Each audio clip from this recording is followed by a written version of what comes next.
நோக்கினாள் அவளும் நோக்கினாள் என்ற தலைப்பை நான் சொல்ல விரும்புகிறேன்.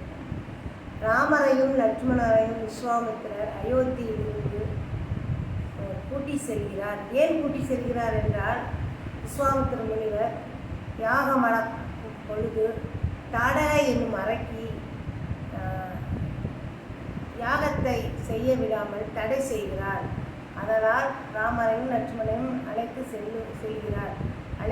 அழைத்து சென்று யாகம் பொழுது தாடகையும் அரக்கி வருகிறார்.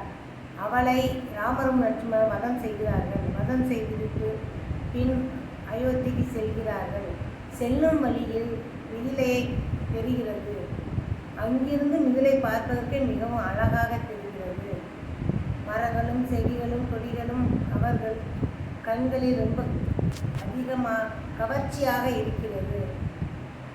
அண்ணா, மிதிலை நகரம் மிக அழகாக இருக்கிறது, நாம் சென்று பார்ப்போம், வாங்கள் அண்ணா அப்படின்னு என்று கூப்பிடுகிறார். சரி அண்ணா வாங்கள் போய் பார்ப்போம் என்று கூப்பிடுகிறார். ராமரும் விஸ்வாமித்திரரும் சரி வாங்கள் போவோம் என்று மூவரும் மிதிலை நகருக்கு செல்கிறார்கள். செல்லும் பொழுது செடிகளும் கொடிகளும் அவர்களை வரவேற்கிறது. பூக்கள் மனம் மலரும் செல்லும் பொழுது பூக்களும் மலர்களும் அவர்களை வரவேற்கிறது.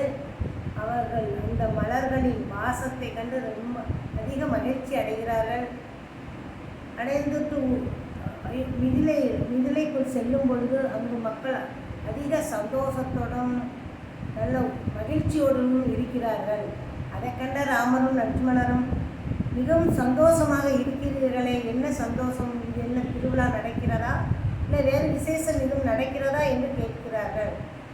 அதற்கு மக்கள், எங்கள் இளவரசிக்கு சுயவரம் நடக்கிறது, பிற நாட்டு மன்னர்களும் ராஜாக்களும் வந்து கலந்து கொள்கிறார்கள், அந்த சந்தோஷத்தில் நாங்கள் எல்லோரும் நாங்கள் எல்லோரும் மன மகிழ்ச்சியோடு இருக்கிறோம், நீங்களும் வாருங்கள், வந்து பாருங்கள், எங்கள் சீதா பிராட்டிக்கு சுயவரம் நடக்கிறது, நீங்களும் வாருங்கள் என்று எல்லோரும் சொல்கிறார்கள்.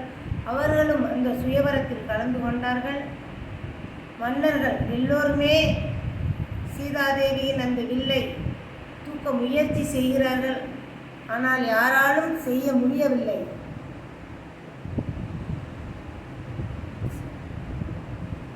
வில்லை யாராலும் தூக்க முடியவில்லை. ராமரோ ஒரு கையால் மிக மிக எளிமையாக தூக்கி விடுகிறார்கள்.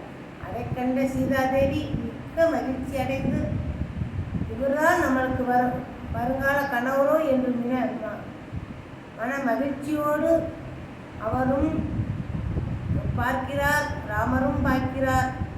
அண்ணனும் நோக்கினார், அவளும் நோக்கினார். மிக்க மகிழ்ச்சியோடு சந்தோஷத்தோடும் அவர்கள் இருக்கிறார்கள். இருவருக்குமே திருமணம் முடிந்தது. இதுதான் அவளும் நோக்கினார், அண்ணனும் நோக்கினார் என்ற தலைப்பு.